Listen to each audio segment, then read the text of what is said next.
They're already clamoring at the doors for us to be starting. Good morning, Chris Simone. Good morning, Canada. Yes. Good morning, Canada. Yeah. Okay. And welcome to the show, everybody. This is Talking Niagara on the 14th of January, 2025. So your news and your news talk show for the Niagara Falls area every weekday morning at 7 a.m. Okay. So interesting question, this one.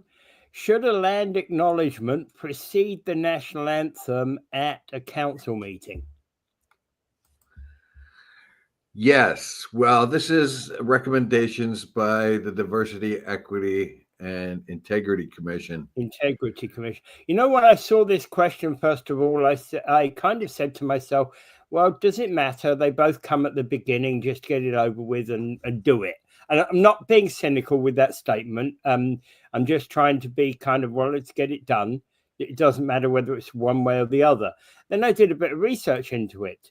And there's some Native American groups in the US that say land acknowledgement should be provided by the host.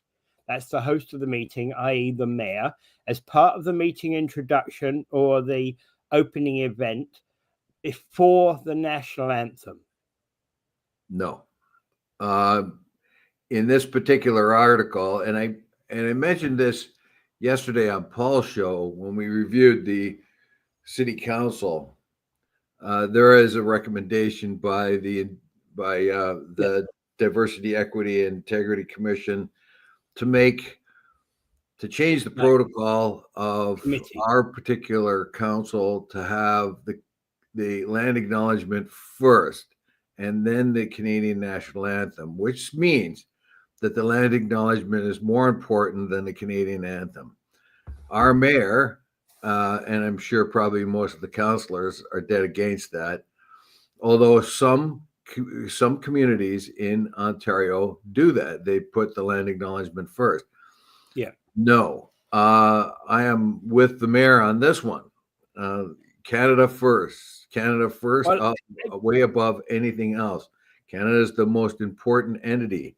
That is the most important thing. And land acknowledgement becomes second, third, fourth, or whatever. But go ahead. Yeah. I'm not arguing against what you say, and I'm not arguing against what any of them say. I think that we end up with both coming at the beginning of the meeting. You're probably right that the national anthem should come first. And there was a question in that was raised by somebody in that article about the need for bringing a guest, a Native American, Native Canadian on to speak first, a First Nation person speak first. I don't think that's always necessary because that actually might well be more, that may actually be more expensive than need be. Well, look, I don't know where that expense comes from. Why would it be expensive? You'd have to pay for them to come to the city council meeting. Well, get stuffed. If you're not going to come voluntarily, we don't want you. That's right. Well, that's one of the reasons why I was saying that realistically, the mayor should just read it. Look, it's what happens in most meetings. Well, they have a land acknowledgement. They have a little video, don't they? Basically, that's another way of doing it. Yeah, absolutely. And that's what we have done, and we do the land acknowledgement. But here, the Diversity, Equity, and Commission basically wants to elevate the land acknowledgement above the Canadian anthem. Canada incorporates all those Native groups. It includes that's kind of like saying, well, now it's time for the Ontario anthem to be first, or the Italian Canadian anthem to be first. That kind of thing. Yeah. No, Canada is first, and all other protocols, the nation is absolutely first. And all political protocols is Canada. Well, when it comes to flags, the Canadian flag is the highest, right? Yeah. Yeah. It comes in order. Canada first. Yeah. Ontario Canada, second. Ontario, local municipality. Yeah.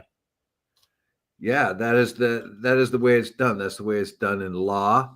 That's the way it's done everywhere. I mean, when I was a union guy, and we were talking about what our bylaws and others, they are superseded by the laws of the land. They are superseded by Canadian, provincial, and then your own particular bylaws. So so in all other respects, you go from the top to the bottom. The Indigenous people do not have rights to. Well, some think they are, but my biggest problem with this whole thing is the DEI. Are they any good at all? Are they? Meanwhile, look, if they had meetings and stuff like this, I looked a little bit into their into the local DEI, and they're having meetings, spending a lot of time deciding whether the Indigenous land acknowledgement should be first over and above the Canadian anthem. I think it's a waste of time. It's a waste of wind. It's a waste of air. The Indigenous land acknowledgement has been accepted, and I'm not even sure that's a good idea myself. Well, because of what it represents. But anyway, so it has been accepted, generally speaking. But now they want it to become more important than the nation itself, which I think is just wrong. And why are they spending a lot of time on that issue when there are so many other important things they could be doing? I agree. There's way more important things the council should be spending their time on. Absolutely. But just as a note, the Toronto District School Board states the land acknowledgement is to be used at the start of the school day, just before playing O Canada. That's wrong. That's wrong. In my opinion, that's wrong. That diminishes Canada. Canada is important. Canada is the nation that has accepted the land acknowledgement from the top down. Look, and this is where DEI sits right now, everywhere. Companies, Walmart has cut back on its DEI. Meta ended its DEI programs. McDonald's abandoned its DEI standards. Ford pulled the plug on its DEI initiatives. Lowe backed away from its DEI commitments. Tractor Supply Company publicly abandoned its DEI programs. John Deere publicly abandoned its DEI programs. Harley Davidson publicly abandoned its DEI programs and pull out of the HRC index. Molson Coors publicly abandoned its DEI. Microsoft cut DEI roles and removed DEI requirements from management bonuses. That's of course. Then there's other things here, but what it tells us is DEI is not doing what it's supposed to do. DEI is kind of an intrusion into the operating of these different companies. It hasn't showed its worth. Yeah, so that's why these things are banning. And I don't think that our DEI is worthwhile either. Yeah, I get what you're saying, and what you're basically saying is the Equity and Inclusion Committee is one that really should be there to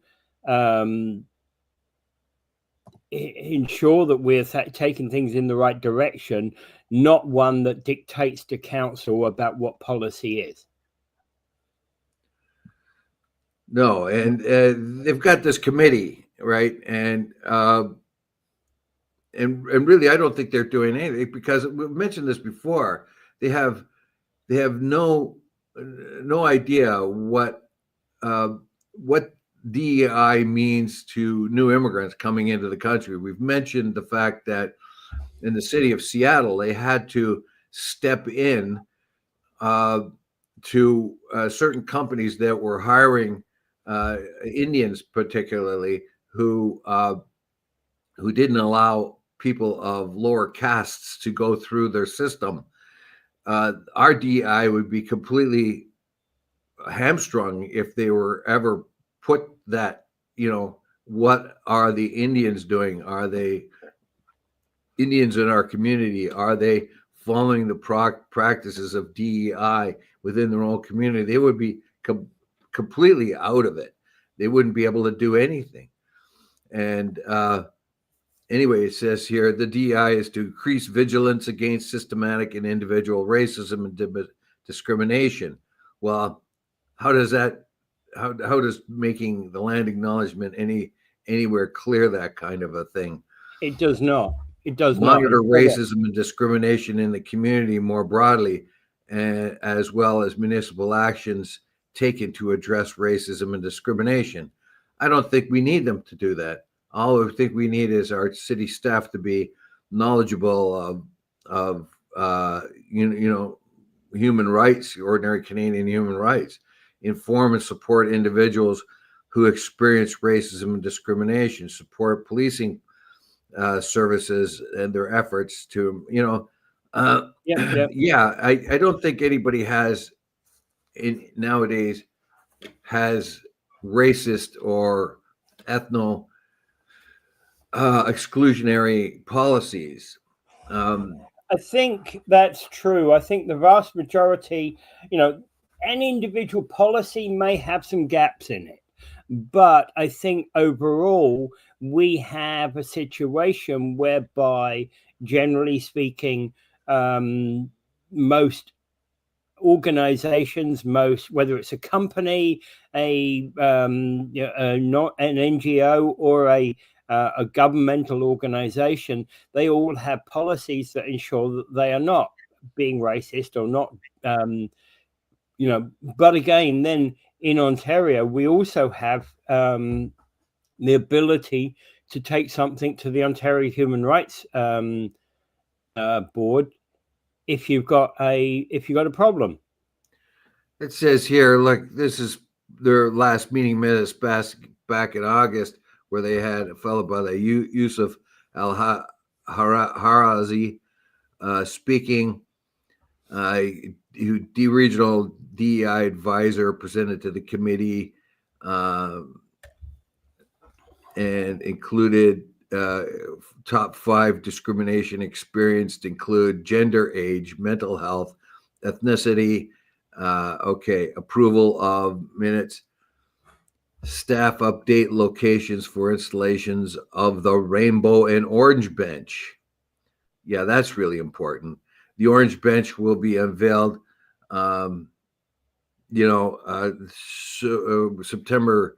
Staff provided the following draft itinerary: events taking place on September 30th, gathering at Rosberg's and so on. I think this is a complete waste of time. I don't want to diminish what DEI has done, but I think it's become a political force. And when this political force comes in and tells you that it should be that our Canadian anthem should come second place to the land acknowledgement, I think they're way stepping out of their lane, seriously stepping out of their lane. And when things that are important to them are like park benches or stuff like that, and what if they're rainbow or if they're orange or that, seriously, is that so important? Do we need a committee to tell us those kind of things, or can we just take suggestions that way? I think it's a waste of time. I don't know how much it costs the Niagara Falls. Well, actually, it's the cost that bothers me more than bothers me most. Right? What we don't need is spending 30,000-40,000 painting a bench when we could save that money.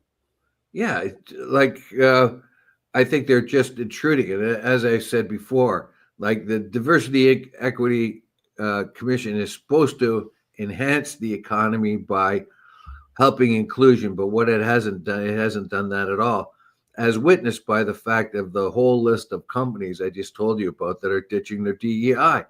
And why they're ditching their DEI? Because they find it ineffective and intrusive in their company. They don't need it. Well, remember, we have two committees, one the racism committee and one the DEI committee. And I don't know that we need two. I don't know if we need two, and I'm not so sure racism is just as much of a problem these days as it was 30, 40 years ago. I myself never witnessed too much of that. I have, of course, witnessed bigotry and prejudice. I've seen it, but what I see is a massive diminishing of all of that, and to now have a committee going out there snooping around looking for racism and microaggressions and all these other things. I don't know. When you hear these people talk, they just don't sound like they're very effective at what they do, and they're looking for things that aren't there as much as things that are there. Randy West says Native or Indigenous being elevated above what the whole rest of us in Canada is akin to saying they are better than us 200 years later. More important, yeah. Hypocrisy of saying you recognize Indigenous lands is almost laughable, says Mike. Yes, it is. That was very much my impression the whole time. Like, we're pretending to recognize these Indigenous lands we've taken over a long time ago, marginalized the Native community, and now we're going to say, "Oh well, we love you now." It's very hypocrisy to me. And tell me they recognize it when they are doing construction and find an artifact. Well, that delays everything. Yeah, in fact, it it might even permanently terminate some construction projects. Usually not. It just delays them. It delays them until they find out the significance of the archaeological spot. I kind of agree with that part of it. Well, I agree with that, and they've done some fantastic things in Europe where basically they've modified the design of the building in order that you can go down in the underneath the building and actually look at the ruins that they found. Randy West says they're spending the time because at this point in time they have somewhat won back through the actions of Trudeau. Why not try for more? Well, seriously, and you're getting to the point where the DEI now has to make itself relevant. And how best do we make that relevant? Hey, let's spend a lot of time saying that the land acknowledgement should come before the Canadian anthem. Really, what kind of work are you doing here? Why is that important? You have the land acknowledgement being recognized, and now you want to move it. So how much time and effort did you put into that great decision? Yeah. How much is that? Is that costing us? I don't know what the DEI costs us, if it costs us anything, but seriously, that's what you're spending your time on? Okay. And basically, Mike Cushman is saying that we need to change the oath of allegiance to include from the King and change it to the people of Canada, Indigenous and Quebec included. All right. And Randy's saying why ever have the hands of a successful business or organization have your hands been tied by a DEI program? Yeah, absolutely. Governor General position should be Indigenous. I think a lot of us agree upon that. Yeah, I think that would be a very good idea. That the Governor General should always be, and it should be elected, and it's elected once every 10 years. Well, it's as a titular head of state, that would be nice to have an Indigenous person there as a representative of Canada as a whole. But it's not important. It's not important. We have larger fish to fry. Why are we now? We're going to go into the next council meeting today, and they're going to discuss whether they should be putting the Indigenous land acknowledgement before the Canadian anthem. Seriously, you're taking up valuable time on an issue that is meaningless in the long run.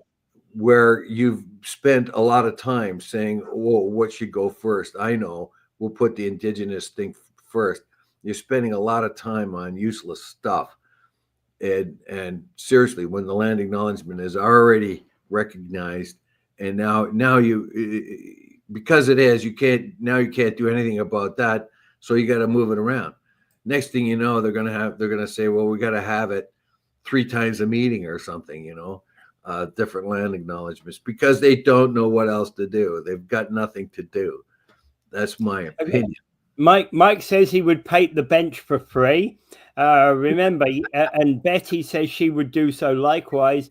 But also remember, hey, you can't paint it at all because you don't have insurance. Yeah. Well, how about benches painted in the Canadian flag and the Ontario flag? How about that? Wouldn't that be cool? Yeah. Okay. We did have with Raybould, and her efforts fell on deaf police. Well, yeah, definitely. We see the commitment the Trudeau government really had to her, didn't we? Yeah. Okay. So moving on. Why a weak Canadian dollar won't stop the Bank of Canada from cutting rates? Well, I think let's make this very clear. The Canadian dollar is tanking, and our economy is tanking. And south of the border, the economy is red hot.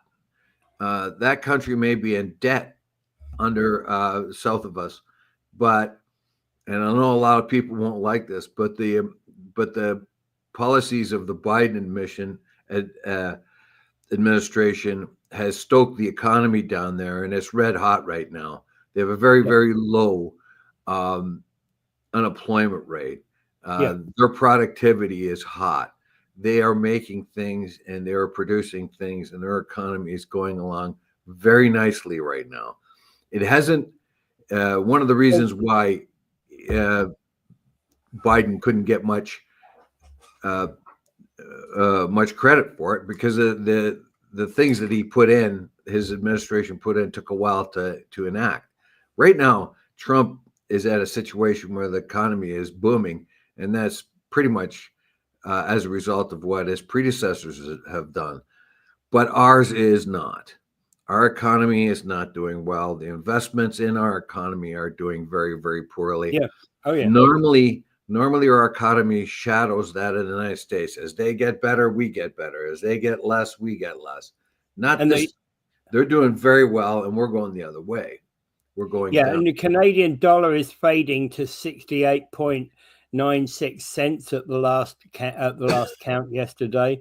And second quarter gap between two central banks is widening. It was trading at 69.33 earlier on, and so it's going down. Our dollar is doing especially bad against the U.S. dollar, although the Canadian dollar favors a little bit better in other countries. So here's what it says. It says, after a blowout U.S. jobs report Friday, money markets have cut their bets on the Fed rate cuts to less than one move this year. Meanwhile, Canada economy continues to underperform its global peers, and the RBC thinks it will get even worse before it gets better.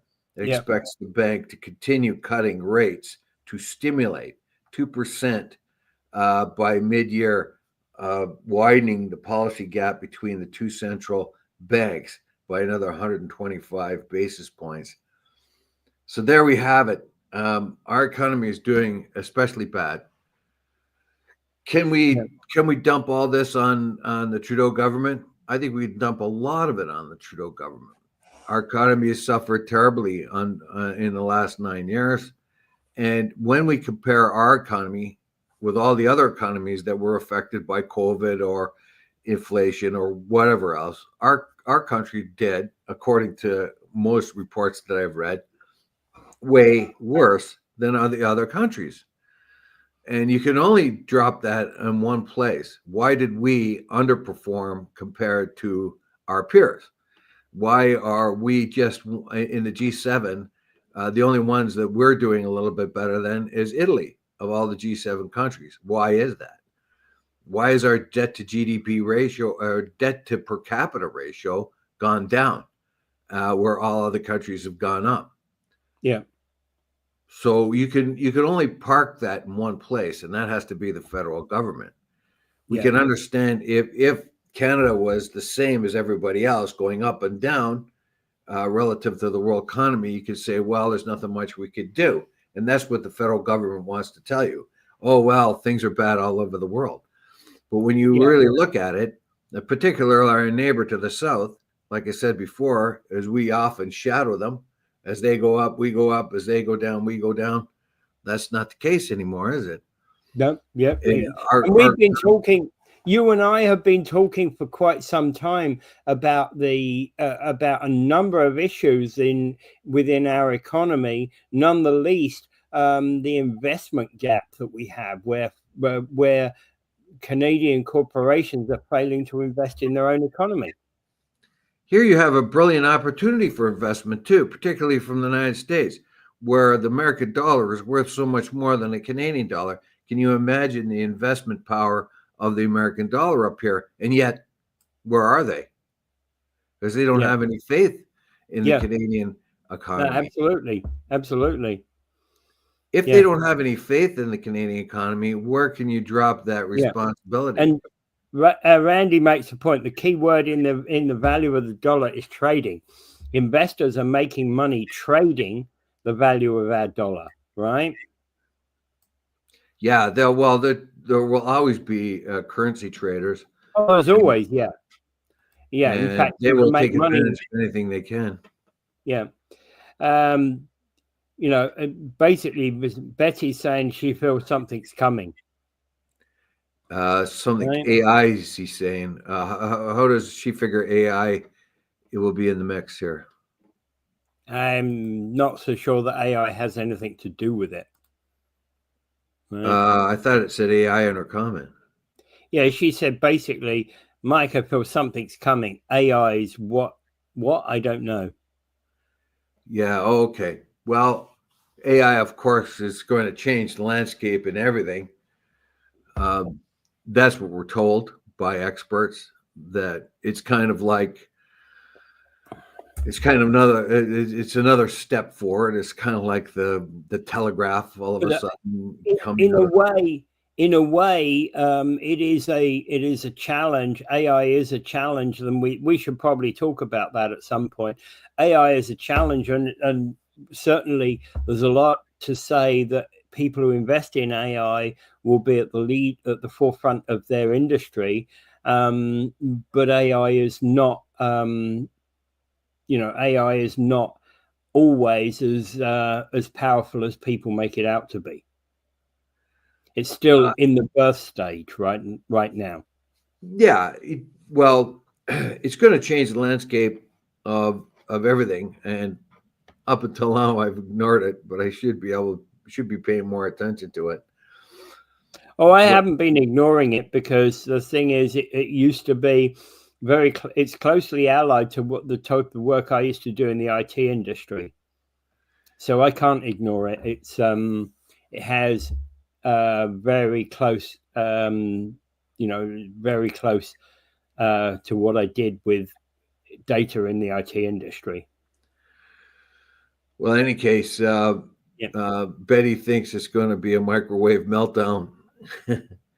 Well, one thing we did talk about yesterday, it was just as an aside, that AI is going to consume incredible amounts of energy, because there is no way of turning back. Normally, when you talk about saving the planet, you talk about reducing energy needs and being more efficient. All your cars are more energy efficient, fuel efficient than they ever were. The furnaces, your your refrigerators. Everything is much more energy efficient. But now along comes this new technology, AI, and it will consume vast amounts of energy. That is going to be a problem for the environment and for power supplies, because there's no looking back. No one is not going to use AI. Yeah. All right. Moving on. Discover the new adventures of the public library, says our Niagara Falls Public Library. Yeah, that I put this in as a kind of a public service, and of course, my club has poured some money into the Stanford Library for the renovation. I went there yesterday for the first time. Did you see that's different. Boy, that is different, isn't it? Yeah, it's wide open like that. It's got. Did you see on the one? If you're looking, there's two doors there, study rooms, and it's got Stanford Kiwanis Club. I didn't. I didn't notice the study rooms. I was looking at the book. I was looking at the bookshelves. To be quite honest, I was looking at the range. What's the matter? You go to the library and you're looking at books. Jeez. I was looking at the books. Yeah, sorry, not the study rooms. But well, congratulations for having done that. Yes, and we have a further commitment. So I put it in there as a reminder, particularly in this particular case. I noticed the things that were there for children, like story time. Yeah. There's also computer literacy, though.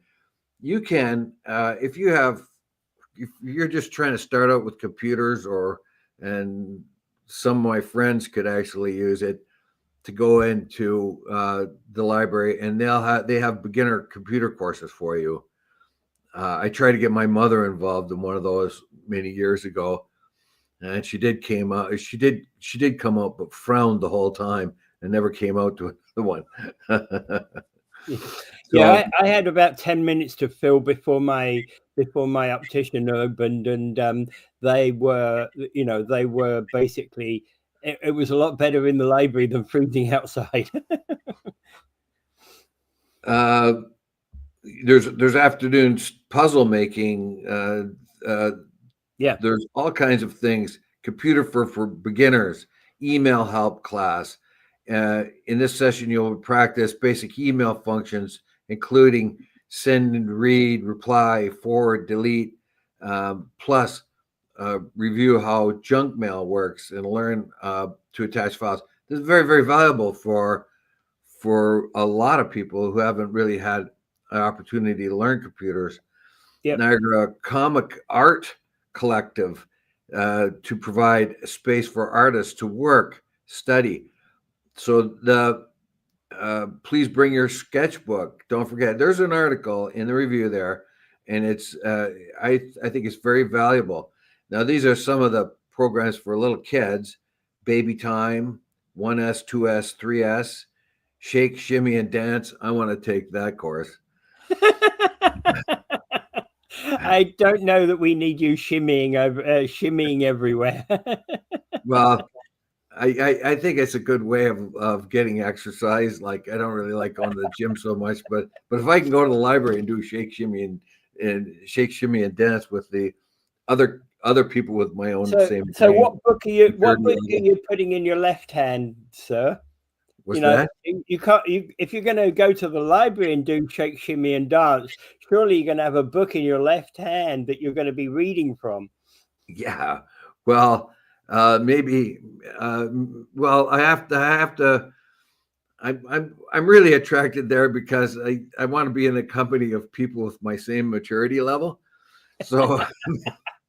So you'll fit right in with the kids, won't you? The 3-year-olds especially. There's also family story time and fun for ones. The programs are spread across our 3 library locations, as well as Chippewa Willoughby Memorial Arena. As you may remember, the Chippewa Library had to close because it was not cost effective to make it accessible. So what they have done instead is they've moved it to the Chippewa Willoughby Memorial Arena. That's just the Chippewa Arena, basically. They will be building more things on that site that will incorporate a library later. But for the meantime, it's kind of like the temporary location of the Chippewa Library. Yeah. Okay. And like I say, Family Literacy Day. It's just full of activities that we can take. There's also get ready for a magical story time experience on February 1st at our Stanford Center Library. Children will be enchanted as they listen to tales of adventures, kindness, and courage, all read by a real-life princess. This program is for ages 5 and up. That means I'm included. Princess Dave is coming along. Yes. Okay. So in the spirit of things, Betty says, I want to learn how to make a phone call home. I don't know how to use my cell phone. Shame on me. No, not shame on you. Actually, that's actually a very important suggestion there.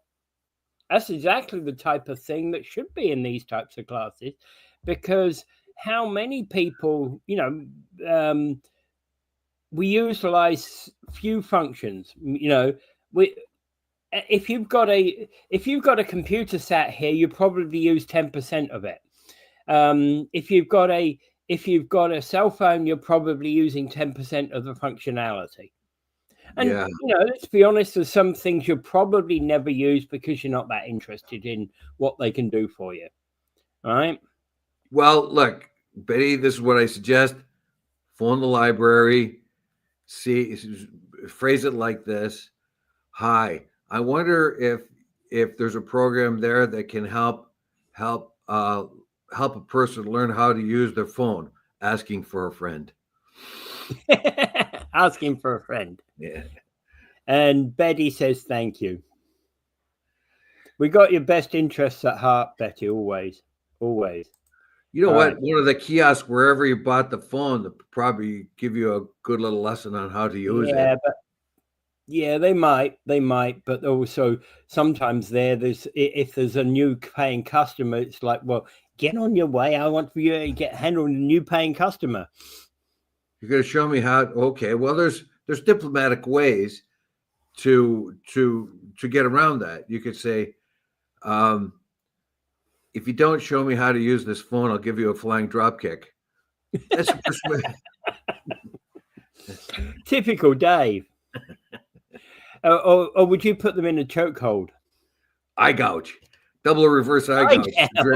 Eye gouge. There you go. And who's to ever say that wrestling was a gentleman's sport? Oh, no, it's not a gentleman's sport. I can tell you that. Okay. The old knuckle between the ribs was always the most common one. The guy's locked up and you can't sink a hole, so you take your knuckle and ram it between his ribs and push it that way. Make sure the ref is on the other side of the guy though, and then he'll go like this, and then you can sink the half Nelson or whatever you want. Okay. So RSV and just a few tips for Betty if she gets any kind of lip from anyone that's trying to tell her who she wants to tell her how to use the phone. So yeah, there's a few moves I can give you if you want to persuade somebody to show you. So RSV and flu cases are rising in Niagara, and RSV is respiratory syncytial virus, and I probably mispronounced that. And those cases have been rising in Niagara and across Ontario, apparently. I think this warning's a bit late. A lot of people I've known have already been through all this. Yeah, family members. This is a warning that was updated on January the 10th by the Niagara region, but you're right. I think it's a bit late. Well, I think they're probably trying to make us aware again because the kids are going back to school. And of course, as soon as they go back to school, all things spread all over the place. Mm. Right? If anyone who knows who had kids going to school, they bring everything home and they give it to their siblings and they give it to you. I think this is probably essential to our immune systems. Basically, we're always being confronted with new diseases and new influenza bugs because we have kids among kids, and they come home and they spread it. And I think that's pretty much is good for our immune system in the long run, and good for the immune system of the children because they build up immunities that they wouldn't have otherwise had if they lived in isolation, or and therefore when they get older, these bugs won't affect them as much. They'll have immunities built up in them.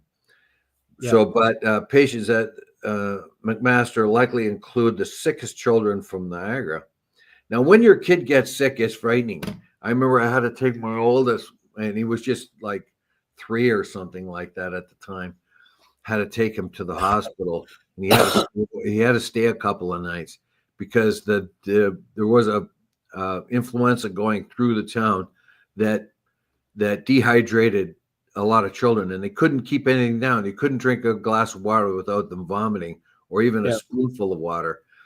So they had to go on IVs. And so I remember staying in the hospital the first night he was there, and he was in an IV, and in the whole room there was like three other kids in that room, all on IVs. And when we took him there, the emergency room was full of parents with their children. And many of them stayed there the night, as did my kid. It's frightening when you there's nothing you can do when the child keeps begging. Well, there's one outbreak. There's one outbreak, according to the Niagara Region flu activity status page. There is one current outbreak still declared active. There's been 71 total influenza A cases and 1 influenza B case.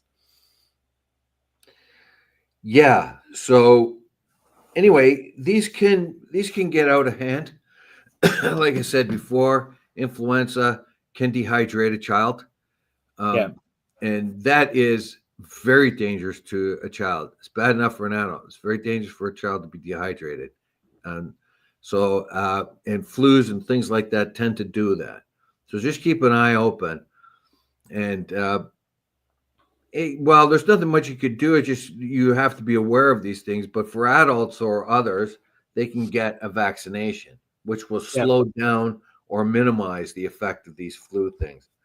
Yeah. Now, I typically do not get a flu vaccination. I have friends that get them all the time. But when I was at work, when they had they highly recommended it, and it gave me a half an hour off work to go and get the injection. Yeah, I would go get the flu shot at those times, but I haven't gone independently to get it on my own anytime. But I've never had a very good thing to do, I think. Particularly I've never had flu. Yeah, I've never had flu, and I've never had flu shots. Well, my mother's 92, and she's rarely sick. She never got a flu shot. She never get anything like that. So now that she's in a retirement home, I insist that she gets it, though, because there's dangers there, right? There's specific dangers there. That's an important thing. Yeah. Okay. So Betty says dress according to the weather. And she's saying that she hasn't heard of flu in years, and now it's a sudden resurgence. Yeah, I remember prior to COVID, I haven't had it. Prior to COVID in 2018, they had the worst flu year of all. They had 62,000 deaths in the United States, which was thought to be rather remarkable for a flu bug. Yeah, and it was very dangerous, and people took it seriously. It was a very bad. It was a very bad variant that year. Yeah. Now you compare it to COVID. When COVID came along, it took out in the very first year, which wasn't a full year, killed 250,000 people in the United States. Whereas the worst flu season prior to that, in 2018, I think it was, killed 62,000. So that gives you an idea. Essentially, what happened is when they do the flu virus, they're doing an estimate as to what they believe to be the prevalent flu of the year, and if they get it wrong, that's what often happens. Is you get the outbreak like you got in 2018. Well, they give you a cocktail. Basically, they give you a cocktail of the most suspected flu viruses that will spread. And you're right; they got it wrong one year. Yeah, they didn't got it wrong. And the thing is that the people. This is why you don't get the flu. The flu vaccine isn't normally available until later in September and earlier in October, because they actually want to. They want to see what the virus is out there. The people who check that sort of thing are looking for specific viruses, and they're looking for the patterns, and they feed that back into the manufacturers, who then change the cocktail of their drug. They make massive amounts of money doing it. Yeah. All right. Okay. So. Moving on, the integrity. Well, I would just like to say though that flu bugs like this, it's recommended for a lot of people. Like, there's a lot of people who tend to get sick a lot. If you're one of them, I would I would suggest the vaccine, because one of the things that a flu bug like this will do is hit the economy rather badly. Yeah, it can. It will affect flu bugs and flu strains. Can reduce the efficacy of the economy. Oh, yeah. Yeah, absolutely. Yeah. So it's something to think about. Okay. Integrity Commissioner cost Niagara Falls taxpayers about $77,000. Yikes. Yeah, yikes. That's a lot of money. That's a lot of money. But, but in fact, actually, it is a lot of money, but the question here is how much is that in comparison to other municipalities? I don't know. Do they look at that? I couldn't get into this article. Well, basically, it's announced that it was $77,000. The Integrity Commission charged our city, and the annual report to the city council, which will be part of Tuesday meeting, the Integrity Commissioner, Edward McDermott, who is now retired, said the fifth operating year of his service to the city was very active and significant. Now, he doesn't go into much detail of what he was being paid for, except that there's some ongoing issues. What the counselors do is go to him with fact scenarios. So they go pretty much say, if this happens and this happens, is it going to be is it going to come to the view of is it a breach of integrity? And he will advise. So that and time also was spent investigating, deciding, and reporting to council on 4 complaints against different counselors and counselors as a whole. No contraventions were found. So somebody's complained about 4 different counselors. I think one of them was Wayne Campbell, because he was swearing a lot or something like that. I don't know. Anyway, things might change, though. Like the Integrity Commissioner, that's part of what they do. They educate, provide advice to counselors about governing their ethical behavior and compliance with the code of conduct. And there's a new Municipal Accountability Act that amends the Municipal Act and the City of Toronto Act. Not that applies to us, which is intended to strengthen the municipal code of conduct and an integrity commissioner framework to allow for the creation of a standard code of conduct for all municipalities. So one code of conduct for everybody. Create a regulation making authority to set out municipal integrity commissioner investigation process and include a complaints mechanism and reporting requirements, would provide a role for an Integrity Commissioner of Ontario to provide advice to municipalities, training to the municipalities, and review all the municipal reports. Well, basically, Municipal Affairs and Housing Minister Paul Calandra is proposing these legislative changes to make it clear and standardized throughout the province. Yeah, and he's also bringing in. Standardization's a good thing, because it does mean that we're all singing off the same hymn sheet, so to speak. It will also strengthen the code and also provide means by which you can ditch a counselor. So you can ditch a counselor. I don't think you can do that in its current state, but you can get rid of a counselor with the new code of ethics. But it would probably have to be a pretty high level of there'd have to be severe breach of ethics. Yeah, there'd have to be severe breach of ethics for that to happen. Absolutely. It is possible. We got to look at where the impact is of the Municipal Accountability Act. Yeah.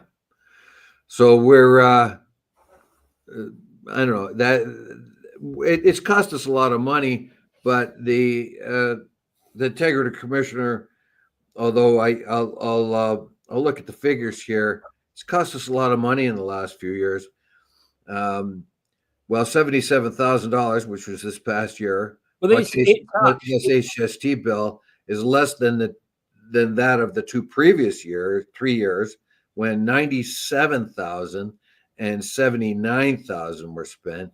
Is much more than the bill that a year ago, which came in at $60,000. So it contained a number of matters still in progress, as a matter of fact. On a positive note, I can advise, he says, that there has been a significant reduction of matters referred to me and costs during the course of the current year. So he expects a reduction in Integrity Commission activity. Yeah. It's interesting, because the thing is that for almost any kind of wrongdoing, one could make an Integrity Commissioner complaint. If they didn't spend enough time or didn't give you your 5 minutes, you've got 4 minutes and 59 seconds, you could make an Integrity Commissioner complaint. But sometimes I think that some of the complaints we've heard about over the years have been dumb. I think too, these are ethical and standardized behavioral type of issues. I'm not so sure that the Integrity Commission can really look into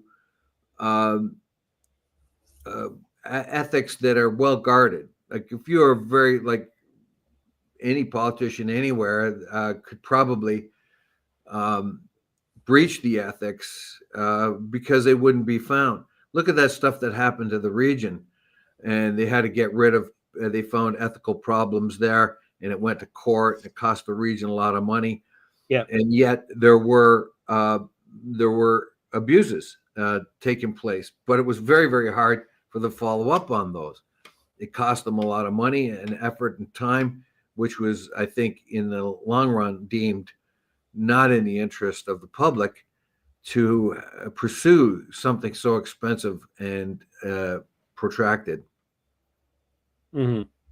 Well, and again, the Integrity Commissioner can recommend a member to be removed, disqualified, but the council must vote on that recommendation. Yeah. So in any case, the good news is it looks like our Integrity Commissioner and the money we spend on the Integrity Commissioner is going to be reduced going forward. However, I'd like to know what the 4 different issues are. I actually see that. It might well be that the money actually is coming from elsewhere, because in fact, actually, it seems more as if the changes to the Integrity Commission and the Municipal Code of Conduct means that we're ending up with a provincial resolution mechanism. Yeah. So anyway, so the things are getting standardized and becoming more complete. I just don't know the efficacy of the commissioner. I know when you're going to make an ethical integrity commissioner type of application against maybe a counselor or whatever, you're going to have to come up with some pretty good evidence, really good evidence. So I don't know. Betty Zoom says, in a small community like the lake, people see and watch what's going on. Yeah. Well, when you're right there and you're close to the issues, nothing gets past you. But when things get complicated, when a counselor may kind of rub shoulders with elbows, basically with a developer or some kind of funny business, it doesn't really happen too often, but it does happen, and so you have to have the mechanism by which to investigate it. Yeah. Well, obviously we're aware locally of the fact that that they suspended Councillor Iannone here in Niagara Falls, didn't they? Yeah, that when I was reading that, I remembered that, but didn't go after Peter Angelo, who took a gift of a piece of land from the Stanford Volunteer Fire Department, Fireman's Park. He took a gift of land. Okay. Was 1/16 the value. Okay, so Chris Simone asked a question about didn't it cost $500 to make a claim? I think that was found unconstitutional. That was found actually not to be a valid charge. I think it was they did talk about putting it up, but I don't think they actually could. I think they have a better screening process though, because for a while there was all kinds of ethical complaints against the counselors, and quite a volume of them, and they didn't seem to produce much in the way of results, but did cost the city a lot of money. And actually, the Integrity Commission is something. There's a standard amount of spending, and 77,000 might well be a little bit high, but is it a it's a spend that we probably have to spend anyway, right? You've got to figure out that people make mistakes. Yeah, and well, yeah, and act deplorably too. They do. Sometimes it's the act deplorably that's more important than the mistakes, because if you act, you make a mistake, and then you find out, oops, I shouldn't have done that. You can apologize, and probably most people will accept it. It's the acting deplorably that's the problem, and that's where a lot of people in Niagara Falls had a problem with Councillor Iannone. Yeah.